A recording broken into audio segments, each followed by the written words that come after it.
1000 tormentos num só martírio. A história de São Vicente. Vai, Glaucio, puxa. Puxa, eu vou ler? Fica à vontade. Lê aí um pedacinho, mesmo. Pro Santa Força do Maria de Ligório é contigo, mano. Não é com a gente, não. Ah, não, isso aí é. Mas assim. Glaucio Vinícius de Ligório. Meu santinho. Aí tá no. Afonso Maria de Ligório, né? Aí tá no coração, viu? Tá no coração. São Vicente foi um dos mais célebres mártires da Espanha. Não vou ler tudo não, que é meio extenso, mas... Essa aí. Desde sua juventude foi colocado sob a direção de Valério, o bispo daquela igreja, que o instruiu com a abundância dos dogmas da religião, também das humanidades. Como Vicente se tornasse muito sábio, Valério ordenou o diácono. E por ter o prelado uma limitação na fala dele, a missão de pregar.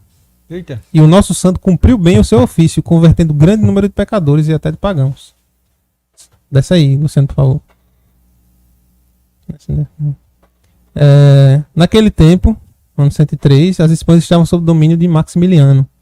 E Daciano era governador da província de Tarragona, na qual estava Saragossa. Daciano foi um homem crudelíssimo e grande inimigo dos cristãos. Por isso, quando soube dos grandes êxitos que Vicente obtinha em prol da religião cristã, ordenou que ele e seu bispo Valério viessem até Valência, onde ele residia. Primeiro fê-lo sofrer muito na prisão, para que os maus tratos os tornassem mais suscetíveis de perverter-se. Mas rapidamente ele percebeu que esse meio pouco ajudaria no seu intento. Depois, mandando que se apresentasse diante dele, a princípio falou-lhes com doçura. A Valério disse que sua idade avançada lhe pedia descanso. É sempre aquele, né? Aquela palavra adocicada do Corão. Não, rapaz, você já é um senhor. Joga esse Brasil, joga esse aqui, esse punhadinho aqui, Deus vai perdoar, né? Coisa que ele certamente encontraria se obedecesse às ordens do imperador. Descanso, claro. E voltando-se a Vicente disse: vós que sois jovem, esperai os favores da sorte que se vos apresenta, para os merecer, bastará que abandoneis a vossa religião. Meu filhinho, obedecei ao imperador, e não vos exponhais, recusando a uma morte ignominiosa. Então Vicente se voltou para Valério, que nada havia respondido às palavras do imperador, do governador, e disse-lhe: ó pai, se vos aprouver, responderei eu em vosso lugar. O santo bispo, disposto já a sofrer tudo por Jesus Cristo, respondeu-lhe: sim, filho. Assim como vos encarreguei de pregar por mim a palavra de Deus, assim também agora vos encarrego de proclamar nossa fé. Era tudo que Vicente queria, né? Declarou Vicente então a Daciano que eles não adoravam mais que a um só Deus, não podendo adorar os demônios, que eram os deuses do império. E acrescentou: além disso, não creiais que tendes o poder de nos abalar com ameaças de morte ou promessas de honras. Porque nada há no mundo que se compare à honra e ao prazer que encontramos em morrer por Jesus Cristo. É engraçado, né? Olha só o que ele disse ali, ó, nas aspas ali em cima. Ó. Declarou Vicente, então, a Daciano, que eles não adoravam mais que a um só Deus, não podendo adorar os demônios. Por que ele não chamou os bichinhos ruins, as coisas feias? Por que ele não, por que ele não reduziu? Por que ele não encardido, né? A coisa ruim. Ele falou logo direto, os demônios. Né? Daciano então disse: ou ofereceis incenso aos deuses, ou pagareis com a morte o desprezo que demonstrais. Deve ter aí no meio aí, não? E São Vicente, elevando a voz, respondeu: já vos disse ser este o maior prazer e honra que nos podeis fazer, de morrer por Jesus Cristo. E ficais certo de que mais rápido vos cansareis de atormentar-nos do que nós de sofrermos os tormentos que nos infligides. Olha aí, Luciano. Pode baixar mais um pouquinho. Então declarou, né? Aí. Então Daciano mandou Valério para o exílio e pôs-se a descarregar sobre Vicente toda a sua cólera. Amarrou-o sobre um cavalete, esticando suas mãos e pés com aquela máquina de onda, e imediatamente se ouviram seus ossos sendo deslocados, não ficando os membros do santo unidos senão por meio dos nervos. Vendo, porém, o tirano a placidez do santo naqueles momentos, naqueles tormentos, e ouvindo de sua boca: eis o que eu sempre desejei que acontecesse comigo, eis o fim dos meus suspiros. Livrou-se ele dos seus algozes e fez com que lhe batessem com varas, pensando que era por culpa deles o santo não sentir os golpes que lhe davam. Depois ordenou que lhe dilacerassem o dorso e os lados com pregos de ferro, até que suas costas ficassem carne viva. Mesmo aí, Vicente insultava o governador, dizendo-lhe: já que os vossos ministros não têm força, por que não vindes vós? que sois o principal carrasco em auxílio deles. Onde também vós as mãos em mim, saciai vossa sede no meu sangue. É uma graça especial, tem ou não? Dentro de mim há um outro homem, sustentado por Deus, que vós não haveis de vencer. Choque. Vendo a sua constância, disse-lhe o tirano: ao menos entregai-me os livros sagrados que guardais, para que eu os possa atirar ao fogo. O Vicente respondeu que o fogo servia não para queimar os livros sagrados, mas para castigar eternamente os ímpios. E não hesitou em alertá-lo. Sentindo-se insultado pela resposta, o governador ficou furioso e condenou a ser queimado numa grelha de ferro, toda armada com pontas afiadas. São Vicente adiantou-se aos carrascos e subiu ele mesmo na grelha, onde o fogo já ardia por baixo. Sabe aí, Luciano, por favor. Mais um pouquinho. Vai encerrar. Enquanto as brasas o torravam, os algozes aplicavam lâminas vermelhas quentes na carne dilacerada de seu peito e de sua barriga. Por fim, atiraram pedaços de sal sobre as feridas. Entretanto, em meio àqueles tormentos, Vicente se apresentava com o rosto sorridente e com os olhos voltados para o céu, bendizendo o Senhor, aceitava o seu sacrifício. Todos admiravam a força prodigiosa que Deus comunicava ao santo jovem, e os próprios pagãos gritavam: milagre, milagre. Por isso Daciano foi obrigado a afastar da vista do público aquele espetáculo de paciência. Ordenou que Vicente fosse conduzido ao cárcere, onde ordenou que ainda fossem amarrados os pés em cepos de madeira. Mandou também que fosse deitado de costas sobre muitos cacos de vasos quebrados, os quais lhe abriram de novo as feridas com as pontas afiadas, provocando nele uma dor agudíssima. Desce aí, Luciano, pra gente encerrar. Ordenou demais, a fim de cansar a paciência do santo, que ninguém se aproximasse dele para dizer uma palavra de conforto.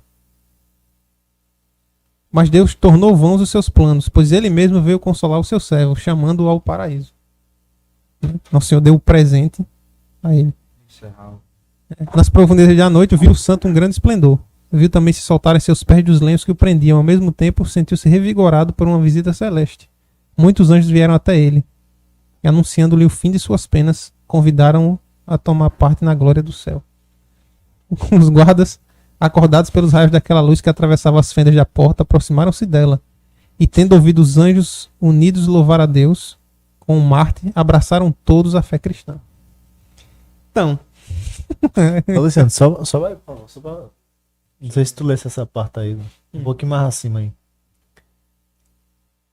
Mas esse parágrafo aqui, aí. Aqui, ó. Vós vos enganais, se pensais que me vencereis com os tormentos.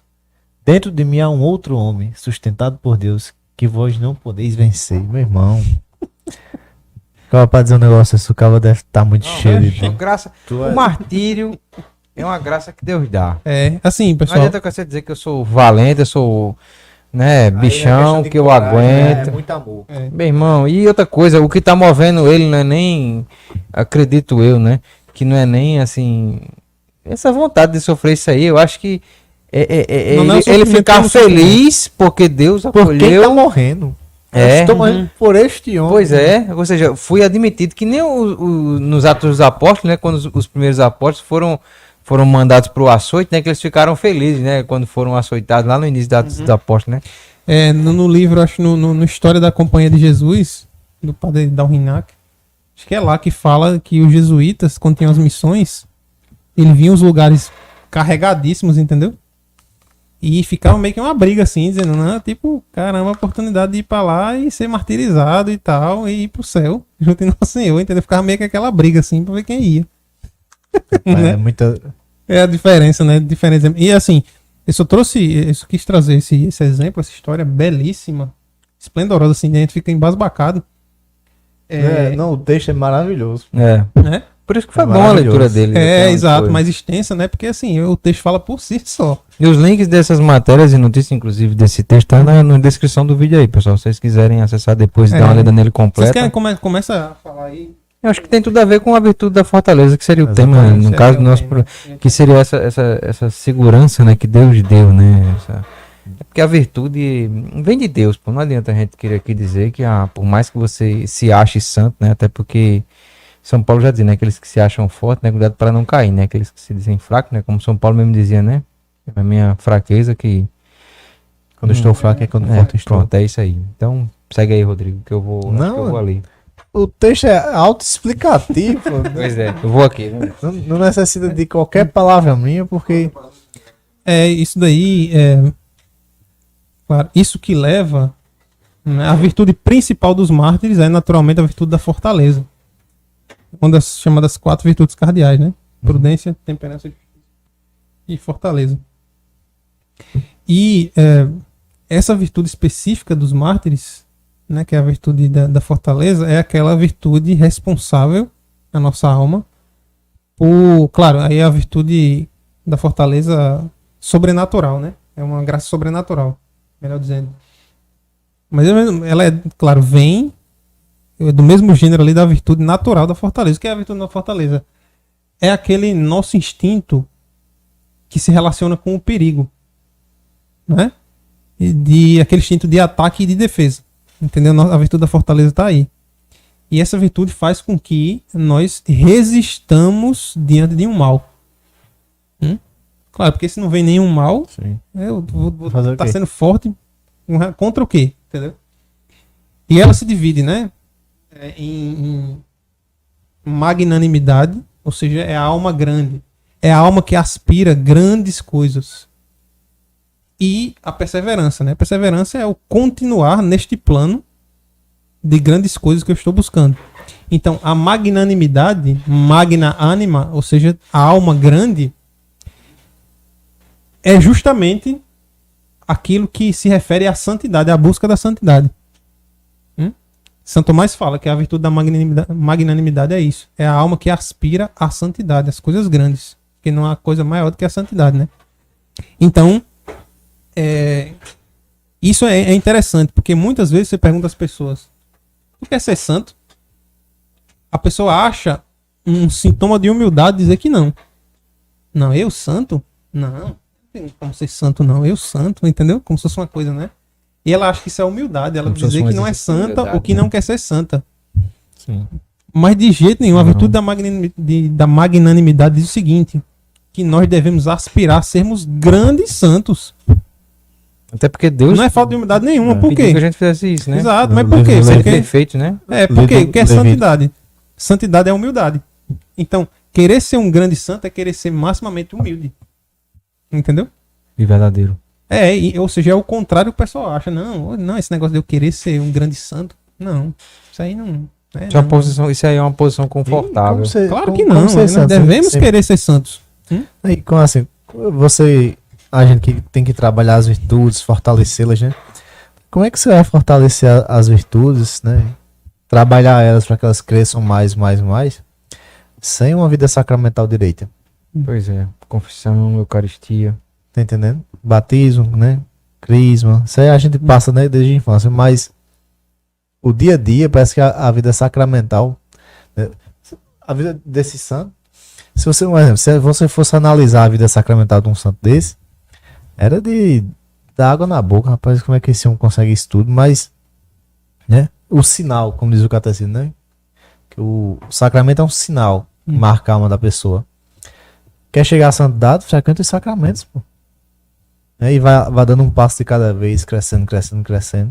E espera que Deus haja, né? Peça a Deus que haja também, né? Porque também tem essa via de mão dupla, né? Deus, E ele quer te salvar, falar, mas né? não Senhor, que sem tu que você cresças e eu haja. diminua, né?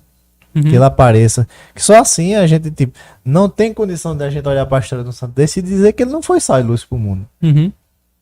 Né? Exatamente. A gente só consegue ser sal e luz pro mundo se verdadeiramente a gente, além de acreditar, viver o que o nosso Senhor pede. O ser santos como o Pai do céu é santo, ser perfeitos como o Pai do céu é perfeito, é um pedido que tá lá no Levítico, no Velho Testamento, tá no Novo, nosso Senhor disse, e tá em 1 Pedro 1,19, né? Ser de santos porque Deus é santo. Mas os protestantes que têm essa mentalidade, né? Que hoje já são salvos ou não são santos, né? Não tem pra que ser santo, isso aqui. Calma, jovem. Não tem que acreditar em santo, não. Uhum. O Eliafaz zombava de Jó, porque Jó estava pedindo intercessão dos santos. Vai, Jó, a qual dos santos do céu tu se dirigirás? No final do livro de Jó, capítulo 41, versículo 9 e 10, Deus ordena ali a Faz e os seus amigos que estavam zombando de Jó a pedir que Jó intercedesse por eles a Deus. Mas a intercessão no céu não existe. E espera um dia estar no céu para rogar por aqueles que mais precisam. Se for da graça, se me for conceder essa graça. E isso daí, assim, a santidade eu vejo como, antes de tudo, é um sinal de inteligência. Tem alguém zombando da gente aí. Não é? Isso é Morelo, pô. Esse namoro é Morelo, pô. Murilo, namoro Murilo. A santidade é, antes de tudo, um sinal de inteligência. Muito agudo, porque o santo... Essa aí pro inferno. Não é? Não é? Tem jumentice maior do que você. Você pensava, vai sofrer pra caramba, não. Se lascar todinho. Se ser feliz, eu vou ser feliz lá, pô. Não é? E assim, buscar a fonte mesmo, o bem em si mesmo, entendeu? E querer escapar da desgraça. Tem maior sinal de inteligência do que isso, né? E de burrice do inverso. É uma coisa não, eu vou te dar isso aqui, ó. Eduardo, eu vou te dar um copo de café agora, entendeu? Tu vai se deliciar, não sei o que, mas depois você vai te dar uma dor de barriga enorme. Né? Mal comparando, que é muito pior do que uma dor de barriga, mas vai te dar uma dor de barriga enorme. Mas tipo, eu não diga tu, beleza. Aí tu fala, não, eu vou me deliciar nesse café, eu sei que vai me lascar. Mas. Tipo, você mesmo que já entendeu, mesmo que eu não diga, você entendeu ali que tá muito pó e tal, eu vou me lascar, mas isso aí. Pronto, isso é o que o demônio faz, né? Ele dá. Inclusive na confissão, né? Ele tira a sua vergonha na hora de pecar. Ele dá vergonha na hora de se confessar. Na hora de confessar, ele empurra de novo. Toma, bicho burro, jumento. Então é isso, né? Assim, o demônio, ele dá falsos prazeres aqui momentâneos com a promessa de você se lascar, porque ele tem todo o tempo do mundo. Tem até uma questão pra gente trabalhar aí, Glaucio. Então, uma vez me deparei com a pergunta assim: Satanás tem poder de fazer com que a gente faça algo? Eu digo, rapaz, olha, se olharmos para a Sagrada Escritura, 1 Pedro 5,8 diz que o demônio está ao nosso redor como um leão que ruge a nos devorar. Ele não tem poder na nossa mente. Me corrija se eu estiver errado, né? Eu posso ter perdido essa aula de gatecido. Ele não tem poder de fazer com que o nosso corpo cometa algo, mas ele induz. Sim. Por exemplo, você se colocar em situação de pecado, né? Ele vem te tentando, aí tu vai e se coloca. Tu já botou a tua vontade ali. Claro. O teu querer. Tu vai cair. Besta. Tu vai cair, leso. E por isso que Santo Afonso diz que a gente tem que evitar e lutar contra a ocasião do pecado. Porque uma hora você vai se quebrar, pô. Claro. Né? A não ser que você seja um São Luís Maria de Montfort, São Tomás de Aquino. Mas ele não procura, né? Mas esses santos justamente se tornaram santos e permaneceram santos porque faziam isso. Fugir das ocasiões de pecado e tudo mais, né? Mas é isso, assim, é um sinal de, não, eu vou curtir aqui 20 anos, 30 anos, 50 anos, entendeu? Em troca de passar a eternidade lascado. É um sinal de burrice. E tanto um sinal de burrice espiritual, falando assim, como o pecado é burrice no sentido, mas assim, até pleno da palavra, né? Pleno, porque de fato a pessoa que é burra, que é pecadora, isso daí foi demonstrado já por Platão, por Sócrates, né? Esse vínculo entre a inteligência aguda, entendeu? E o compromisso moral de buscar a verdade. Se você é alguém que não quer pecar, ou seja, você busca a verdade, então porque você quer a verdade e tal, não sei o que, você foge do mal e da mentira. Tá entendendo? Então isso é um compromisso moral. Não é só um compromisso de inteligência. Tá entendendo? Eu vejo a realidade e eu vejo a mentira, eu escolho a verdade. A escolha da verdade é uma escolha moral. Não é? Quando você vive pra mentira, pro mal, isso embota a sua inteligência, pô, você fica burro. Tem um tempo que você já não consegue discernir mais o que é verdade e o que é mentira.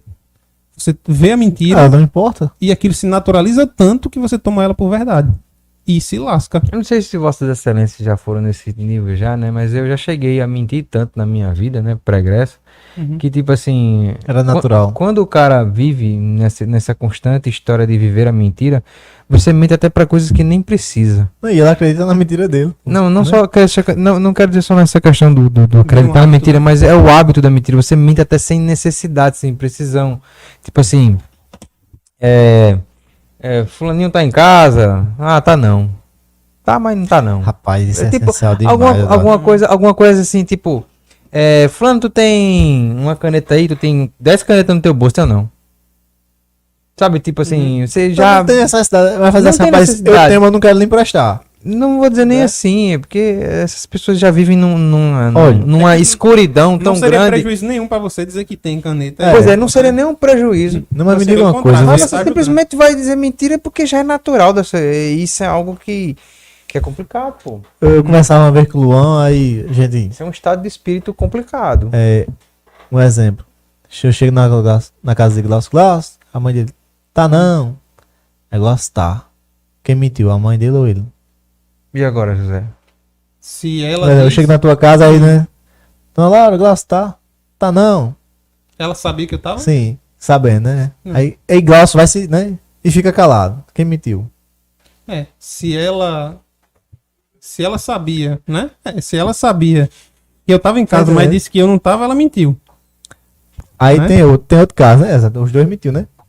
Aí, tipo, se eu... Por omissão, né? Por Igual seria omissão, Por por omissão. omissão. aí, porque tipo, ele não eu falou fiquei nada, né? Eu fui omisso, né, na verdade. Aí Fui um exemplo, Não tem... menti, mas foi omisso. Pois a, é, a gente Fabrício, debateu isso sobre aí. essas coisas e diz assim, né? Mentira é mentira. Santo Agostinho tem Tem. E eu refletindo sobre a mentira uma vez, eu disse assim, rapaz. Oi.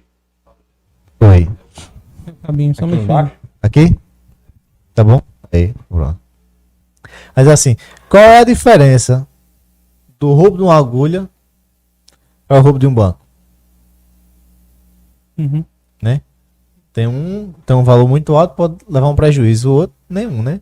Vou deixar costurar uma calça. Mas é roubo, né? A mentira que prejudica e a mentira sem necessidade, no caso da caneta.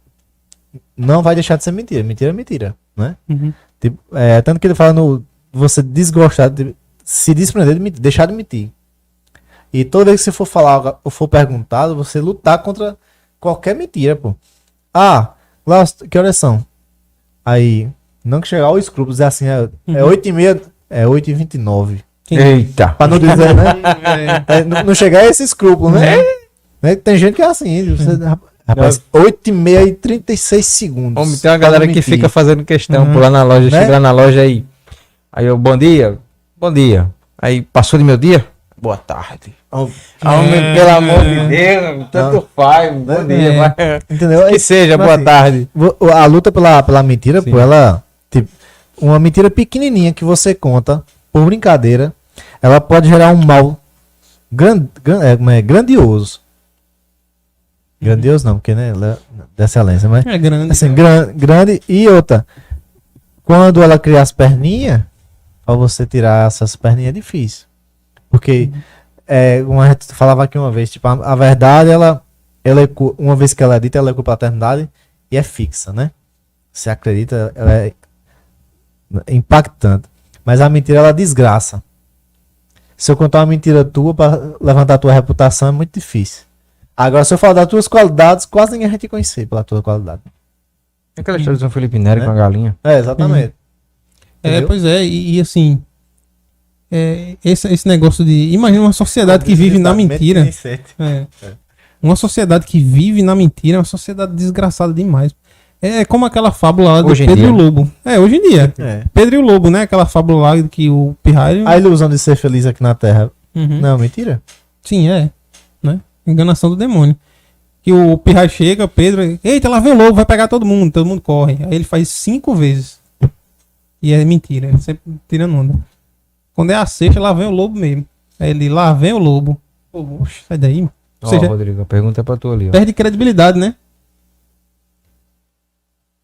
Sim, é claro que existe. Eu não falei? Claro A que diferença existe. Né? Existe. Enfim, perguntou ao Rodrigo, então. Não, eu não falei aqui a diferença do roubo de uma agulha, do roubo de um banco, né? Eu ia dar uma caça também. Uhum. Enfim, um exemplo, né? O grau. Um estupro. Ele pode ser comparado somente um exemplo, ao assédio? Uhum. Não, é que as coisas têm Sim. grau. Rapaz, claro. hoje em dia. Não. Hoje em Pela dia, lei que a mulher nós vai dizer que temos, foi né? estuprada só pelo É, fato de você dá- olhar Pelo pra ela. braço estupro, né? Um exemplo. O pecado mortal e o pecado venial. Um exemplo. Como é? Não, Murilo. É Murilo. Um exemplo. Você cometer Abraço. o roubo de uma agulha, ele é um pecado venial. Porque ele não tem a gravidade, o peso de o roubo de um banco. Que eu sei que pessoas vão ficar sem receber dinheiro, Uhum. né? Sem comprar, sem se alimentar. Eu posso gerar uma cadeia de consequências graves. Diferentemente do roubo da agulha, que eu vou deixar de costurar a calça. Uhum. Entendeu? Do mesmo jeito é um pecado mortal, um exemplo. Pode dar. Mas graus existem, com certeza existem graus de Se fosse pecado. pessoalmente, Murilo, era outra história. É o que a teologia chama, né, de pecado venial, ou seja, Venial leve, mortal. e pecado mortal, entendeu? Que é um pecado É grave. porque é o pecado que vai separar você da amizade com Deus, né? Não, e E eu acho que a não própria sabe mais o que é consciência, isso, né? não. Você pergunta um pouco o que é pecado.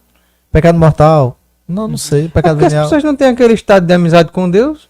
Pra elas tanto faz continuar sendo amigo ou não de Deus, né? Afinal de contas, Deus ele vai me perdoar, seja lá de que circunstância for, qualquer situação Não, for. Uma mentirinha. É até bom, acho que já a gente encerra, né? Encerrar, né? A gente trabalhar sobre essa questão do pecado, porque a dormência no não saber o que é pecado, Acho que ela está intimamente ligada ao amor a Deus, né? Porque por exemplo, você não está preocupado com o amor, né? É. Porque seria justamente isso. Penso eu o seguinte, poxa, Rodrigo, você seria capaz de, sei lá, tipo, de alguma forma ofender a Deus diretamente, conscientemente, conscientemente, né? Quais são as três satisfações para um pecado grave? É ter pleno consentimento, vontade, ser matéria grave e vontade deliberada. Ou seja, Não, pleno conhecimento. que é o pleno consentimento, consentimento. ou vontade, né?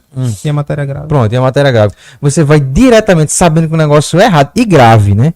Porque veja, uma coisa é a agulha que ele falou, né? Outra coisa é um banco, entendeu? Eu penso e espero em Deus jamais, né?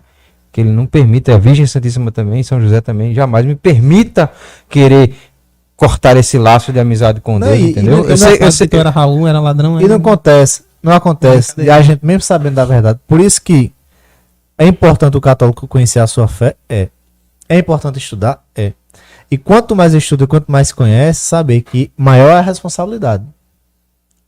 Por exemplo, o pecado que Padre Paulo comete com determinada coisa tem um peso grande, porque é a pessoa dele, é um sacerdote, e olha o grau de conhecimento que aquele homem tem. Entendeu? Então, tipo, conhecer mais a fé também ela me ajuda a fortalecer no combate a esses pecados.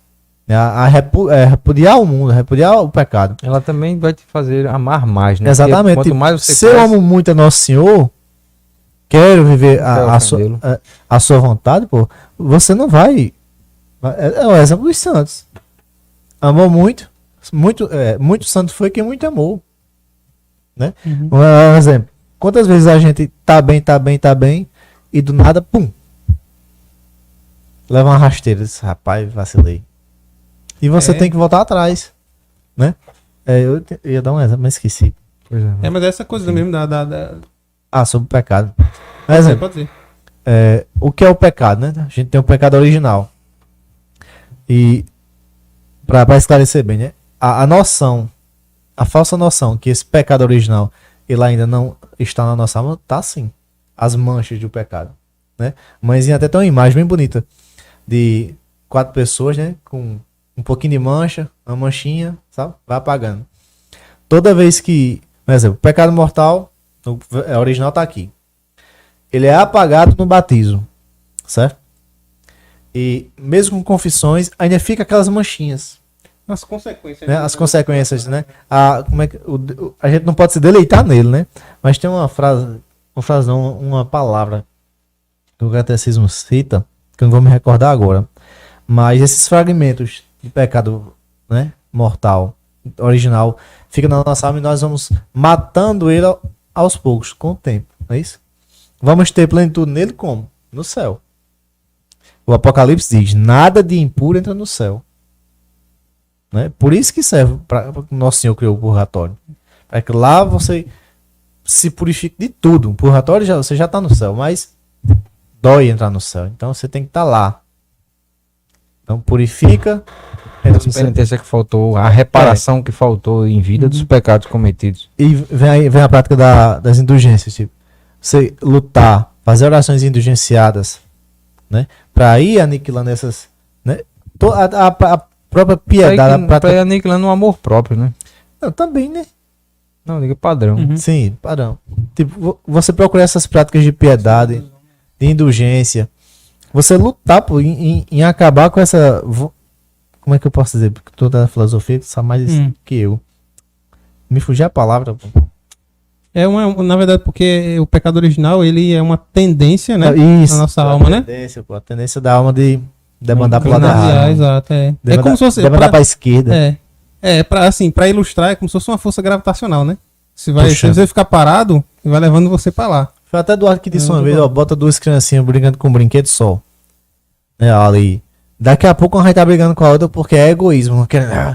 E um ódio, e uma bate na outra, dando aquelas tiradas aquilo, pô. A criança não sabe nem o que é que Por tá isso fazendo. o pessoal fica, não sei o que. Cara, mas o pecado original, ele é o fato humano mais demonstrável que existe. Na filosofia tem isso, Cláudio? Tem uma explicação pra essa... Tem o do mal, né? A explicação do mal, né? Não, depende da corrente filosófica, depende do pensador, aí ele vai dar uma explicação, um fundamento antropológico, né, que ele imaginar. Normalmente desconsiderando isso aí, né, que são os menos realistas que tem, são os mais alucinados, são os que não veem pecado original, nada disso. Tudo o homem aprende na sociedade, tudo, né? Aí o cara pergunta assim, tá, mas a sociedade aprendeu de quem? Só pode ser do homem, né? Porque o homem é quem compõe a sociedade. Então, aí vai essas teorias loucas, né? Mas a teoria, claro, mais realista é essa que considera que, de fato, nós temos uma má inclinação na nossa alma e nós devemos fazer uma força contrária para vencê-la. Para reorganizar, né, a nossa dimensão interior, nossa alma. Mas se reorganizar. Uhum. Só para o pessoal entender, né? Eu entender como se eu fosse explicar. Não, tá. Né? Tipo, o pecado original, ele deu um desequilíbrio à alma do ser humano. Uhum. Então, para você equilibrar de novo, você tem que fazer esse grande esforço, né? De viver na santidade, tal, lutar. Amparado na graça, né? Que é isso, né? Assim, sim. Só a graça pra dar sem entrar equilíbrio tanto mesmo. na teologia, mas assim, é isso. Deus nos criou organizados. A nossa. Mas Quer dizer, essa nossa inteligência dominava nosso corpo, nossa carne, né? Vocês que... Nós éramos plenamente. Com o pecado original aconteceu o quê? Desarranjou isso aqui, virou. Aí a vontade tá no lugar da inteligência, assim, é o que eu quero acima de tudo, entendeu? E tudo mais. Mas tá? essa história de pecado mortal aí não surgiu com Adão e Eva. Vocês acreditam em Adão e Eva? Né? Pois é. Tem gente que lê a Sagrada Escritura e vai ler Adão e Eva pecaram. Sim, aí eu sou culpado porque eles erraram, foi? Né? Uhum. Não, ali estava representado eu e você, caba, safado. Pois é. Pois Que é, mas escolhe é ele isso, por conta assim, própria. pra gente encerrar, eu só quero dizer assim, Milton, uma palavra aqui, é o seguinte, nós vemos o exemplo de São Vicente, né, pra voltar no tema, e achamos que é uma coisa simplesmente antiga ou é a história da carochinha. Né? E muitas vezes a nossa descrença quanto a essas realidades espirituais vem justamente disso, porque são coisas antigas, né? Não vivi isso, é história que a igreja inventou e tal. Não, nós vivemos isso hoje em dia. Tem um amigo, né, que, claro, vou expor nome, nada disso, mas assim, que tá numa situação muito difícil, assim, tá com uma doença terminal, certo?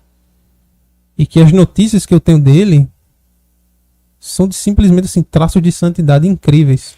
O Padre João fez uma homilia domingo, estava assistindo a missa Falando dele, lá né? na Santana São Joaquim. Ele fez alguns relatos nesse sentido, Uhum. entendeu? Eu queria até saber o nome do rapaz e depois ver uma foto dele, que eu não me lembro disso, que eu já estive perto dele e tal. mas eu não Pois lembro é, da assim, é um pessoa rapaz dele. que eu estudei com ele, sabe? Quando eu vi na igreja, assim, estudei com ele na universidade, quando eu vi na igreja, assim, eu fiquei numa felicidade incrível e enfim, ele tá hospitalizado. Humanamente, os médicos deram seus últimos momentos para ele, certo? Deus tudo pode, se for da vontade de Deus dele ir, que vá, a graça de Deus. E os relatos que eu tenho desse rapaz é que ele tá com um semblante sereno, embora sofrendo dores terríveis. Ele chora de dores, mas não reclama. Ninguém ouve reclamar. Quando pergunta a ele, ele diz que tá tudo bem. E ele, o que faz é agarrado num crucifixo. Ele não solta o crucifixo por nada. Foi o que o Padre João falou esse domingo. Eu vi uma foto dele, assim, né? Já debilitado de um mês atrás e tal. E assim, o semblante dele tava sereno, ele segurando o crucifixo. O semblante assim, sereno. Que eu tava ontem refletindo e me veio assim, ó. Eu me senti comovido, né? Deu aquela vontade de chorar, né? Porque é uma pessoa muito querida. Mas simultaneamente, ao mesmo tempo, praticamente, eu me senti olhado por ele, sabe? Como se ele estivesse olhando pra mim e dizendo assim: tu não tá vendo meu semblante, não? Eu tô agarrado aqui ao amor da minha vida, ao meu Cristo. entendeu? Tu tá triste, chorando por quê? Pois é. Meu irmão, me vê isso assim, como uma flecha, entendeu? Diretamente. Eu disse, meu Deus do céu, assim, que ele nos dê, assim, 3% dessa grandeza de alma, entendeu? Portanto, pessoal, a santidade não é uma coisa para as pessoas do passado, para as pessoas que nós desconhecemos. A santidade é para nós, né? E Deus sabe a cruz que cada um pode carregar. E eu já estou vendo os frutos do sofrimento desse rapaz ao redor dele, na família dele e tudo mais, sabe? Então, assim, agradecer, né, a Deus pela vida dele, né? Pedir que, se ele tiver de ir, que Deus o leve, Nossa Senhora o receba. Que seja feita sempre a vontade, A vontade de Deus. E que nós aprendamos. Porque, tá, ele pode ir agora, mas eu posso ir hoje, tu pode ir hoje, tu pode ir hoje. Nós podemos ir antes, inclusive, né? Mas mesmo que a gente vá depois, que a gente aprenda a estarmos sempre reconciliados com Deus e amá-lo acima de tudo. Porque Unidos todas a as Ele. outras coisas são nada, pessoal. Nada nessa vida. Certo? Era só... Porque no Essas palavras. final das contas, o que importa? Uhum. É, a vida É é um como sopro. dizia né? São É um Paulo, né? brevíssimo Viver pra segundo. mim é Cristo, morrer pra mim é ganho. É um brevíssimo segundo, né? Como dizia Santa Teresa. Pois é. Enfim. Ah,